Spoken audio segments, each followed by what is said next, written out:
So, here we are going to discuss what is academic writing. Academic writing is the kind of writing used in high school and college classes. So, what do you mean by the term academic? Academic related to something which is educational related, isn't it? For educational purposes. So, that is what it is said here writing used in high school and college classes. Academic writing is different from creative writing. Of course, we know it is different from creative writing, which is the kind of writing you do when you write stories. Creative writing is the writing when you do while you write stories.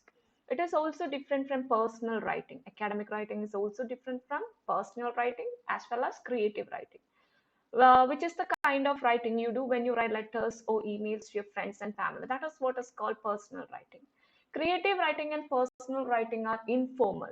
It is not the formal way of writing.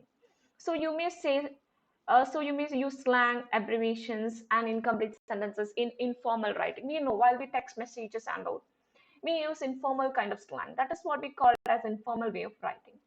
However, academic writing is formal, so you should not use slang or contractions. But academic writing is completely formal kind of writing, and you shouldn't be using any kind of slang or contractions. Also, you should take care to write complete sentences and to organize them in a certain way. That is, you should complete or you should write complete sentences and to organize them in a certain way. Sentences can be complex sentences, but you should organize in a certain way that the reader can comprehend easily. Academic writing in English is probably different from academic writing in your native language.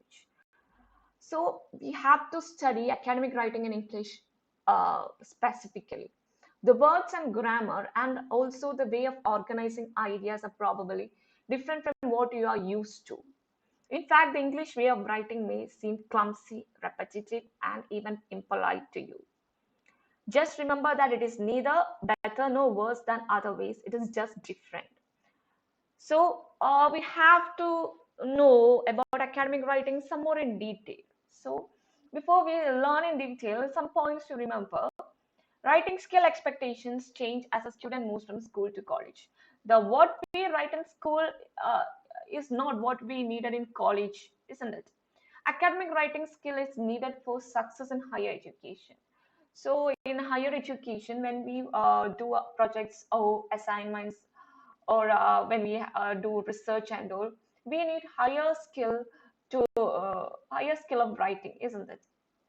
Only through a constant and deliberate practice, one can master academic writing.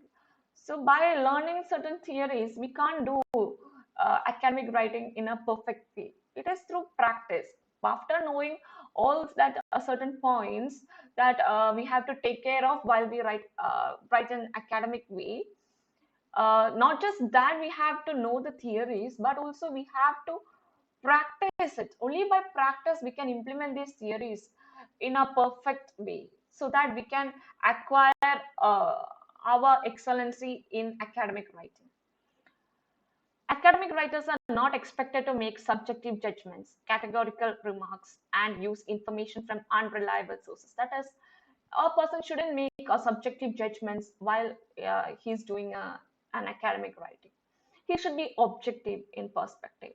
That means what he sees, what is the real thing that should be written, not in perspective of anyone or not in one's own point of view. It should be written. It should be subjective judgment. Categorical remarks, we shouldn't make remarks from our point of view and use information from unreliable sources. And we shouldn't take information which are from unreliable sources. Writing tasks assigned to students at college or university is referred to as academic writing. So, what is the academic writing? The term related to writing task which the students are assigned at colleges or universities. That sort of writing is called academic writing. Academic writing is formal and follows a well defined pattern. I have said earlier, academic writing is formal, okay, and also it has a well defined pattern. Non academic writing is informal. That we have said earlier, the letters we write to our relatives or friends, that is informal kind of writing, isn't it? That is informal. Non-academic writing is informal and without any predictable pattern. It doesn't have any pattern. Non-academic writing has no definite pattern. Students, teachers, and researchers who engage in academic writing at college or university are called scholars or academicians. So, students, teachers, and researchers who engage in academic writing at college or university are called scholars or academicians. Papers sent for publication in a scholarly journal undergo peer reviewing and evaluation. Papers sent for publication. We know that after writing, we send papers to our heads, isn't it? We submit our papers to our heads or whatever it is. And that certain scholarly project or certainly scholarly journal undergo peer reviewing and evaluation. Academicians are expected to adhere to certain basic ethics and they have to conduct themselves in a responsible manner. While reviewing and evaluating such kinds of scholarly journals or scholarly papers, the academicians who reviewed such papers, who evaluate such kind of journals, they should have certain ethics to review the papers. They should have they should have to conduct themselves in a responsible manner. So skill expectations change significantly as you move from school to college. Definitely, isn't it? College students are expected to write a range of written works as a part of their studies, and developing written communication is essential for studies at the tertiary level. School students often write in informal, simple, and non technical language. There is a chance for creative writing, the writer's personal feelings and self expression. Writing skills expected at the college level mainly involves the ability to write clearly and logically, following certain techniques, conventions, and style. What are the prerequisites for learning academic writing? So, what all should we know before we conduct an academic sort of writing? What all knowledge we should keep in mind while we do an academic writing? Okay, academic writing is to be understood as higher order of writing skill. It's certainly a higher order of writing skill. It is apparent that to learn academic writing, one should possess basic skills to use writing for communication. Before coming into academic writing, we should have a specific or basic skill to communicate through writing. The following are the prerequisites for learning academic writing. So, for learning academic writing, we can't learn academic writing from the very start itself. First of all, we should have a basic skill to communicate to others through this writing. Only then, that is the basic thing, and we should have certain other prerequisites for learning academic writing. So the first one is start free writing. Write continuously without worrying about the correctness, grammar, mistakes, or logical order. You need to encourage yourself to write something. We should start free writing, whatever it is, even if it has got grammar mistakes or it has misspelled or anything, no logic in that specific writing. Doesn't matter. We should write. Only then we can correct ourselves. By doing only we can by practice only we can correct ourselves, isn't it? So start free writing. That's the first thing we should keep in mind. Then keep a journal. Make it a habit to write something in a notebook specifically meant for the purpose. Keeping a personal journal can be used as a practice for developing academic writing as well. So first thing, we should start writing. Whatever it is, we should start writing first of all. Second thing is keep a journal. Make it a habit to write something in a notebook specifically meant for the purpose. So we should have a small notebook. We should jot down things for certain purposes and all. So that that may help us in academic writing. So you should keep a journal for such purpose. Then reading and writing, the third point. Reading is an important prerequisite for aspiring writers. That is, we should read a lot. Only then we can have ideas while we write, isn't it? If you take into account others' opinions and findings, it will help you to improve your writing skill. Then think critically. It is a process of inspecting something closely and reflecting on it. Think critically means don't just see or don't just acquire what you read or what you see as such it is. You should think critically. What you read or what you see, you should think critically on that particular thing. You should question it. You should get answers. You should find answers to that questions. So you should think critically. You should develop a critical reasoning mind. It is a process of inspecting something closely and reflecting on it. Writing and thinking are complementing each other. That is, thinking will refine your writings and writing will strengthen your thoughts. That means writing and thinking complement each other. Okay. Thinking will refine your writing. While you think, it refine our writing skill, and writing that particular writing skill will strengthen your thoughts even. Okay. Now develop research skills. Develop research skills. Developing research skills will help you to find out and make use of the sources of information. Developing research skills will help you to find out and make use of the sources of information.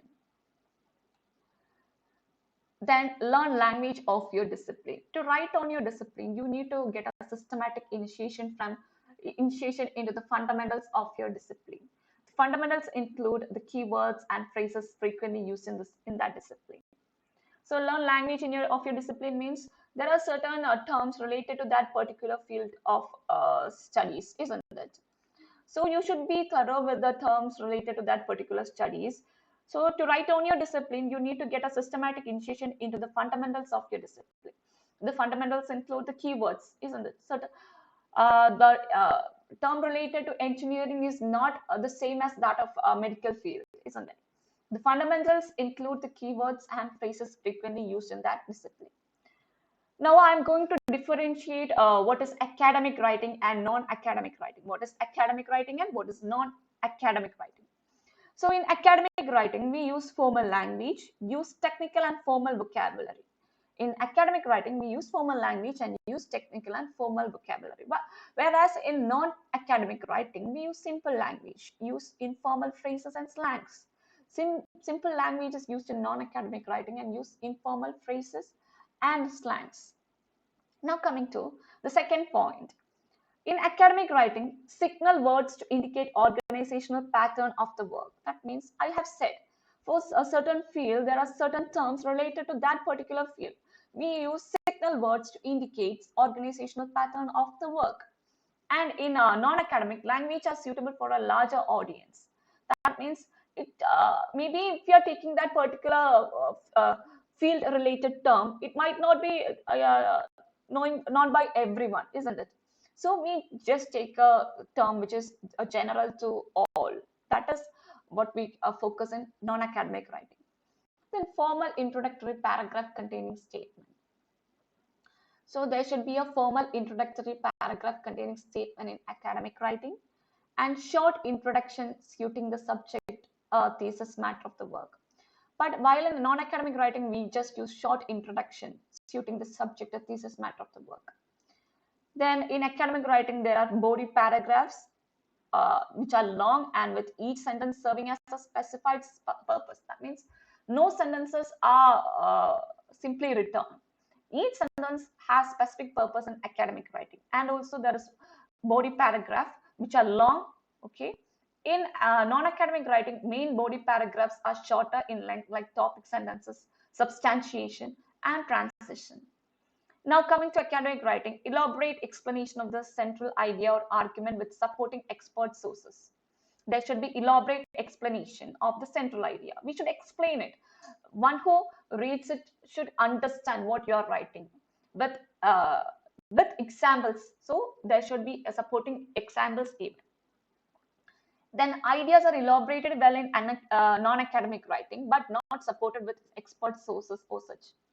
Examples will be there, but we can't we don't quote any expert sources from this and this, we took the material, or such quoting is not there in non-academic writing. Then in academic writing, referencing is an important thing. Referencing is an important thing. That means we refer to the source, we have taken the certain materials or such things. Referencing is important in academic writing. Then personal stories or impressions, and no referencing is there in non-academic writing. There is personal stories are included in non-academic writing. Impressions, our own impressions of certain things are included in non-academic writing. And also referencing is not an important part of non-academic writing. Okay. Then others, ideas and answers incorporated in body paragraphs as direct quotations, paraphrasing. That is, if we have to quote something, if we have to write something as others' opinion, we should quote it in in academic writing. Okay, we should cut it down. Whatever we have to represent as others opinions, we just cut it down as quotations or paraphrasing such. Okay, but in non-academic writing, direct quotations from others without citing sources, we just without citing, we just say, we just write it down. Okay, no quoting, direct quotations from others without citing sources. But here we have to cite the sources, even if we quote or we put it in our quotation marks, we have to cite it. Okay, that is not necessary for non-academic writing. Then authors stand on the issue raised in the essay, but without expressions like "I think," "in my view." So authors stand on the issue raised in the essay, but without expressions. We can write authors stand, but we shouldn't use the terms like "I think," "in my view" in academic writing. But author expresses opinion directly as I in academic writing, non-academic writing. Now tables are included in academic writing, and no tables and figures are such included in non-academic writing. Precise figures are included in academic writing, whereas only approximate figures, approximately this number is included in non-academic writing. So these are the basic differentiation between academic and non-academic writing. Once again, I'll point out the major points which is in academic writing first, and then I will point out the points which comes under non-academic writing second. So first, academic writing. In academic writing, we use formal language, use technical and formal vocabulary. Second, signal words to indicate organizational pattern of the work. Third, formal introductory paragraph containing statement. Then fourth, body paragraphs are long and with each sentence serving a specified purpose. Fifth, elaborate explanation of the central idea or argument with supporting expert sources. Sixth, referencing. Seven, others' ideas and answers incorporated in body paragraphs as different quotations, paraphrasing. Eight, authors stand on the issue raised in the essay, but without expressions like "I think," "in my view." Then 9, tables. 10, precise figures.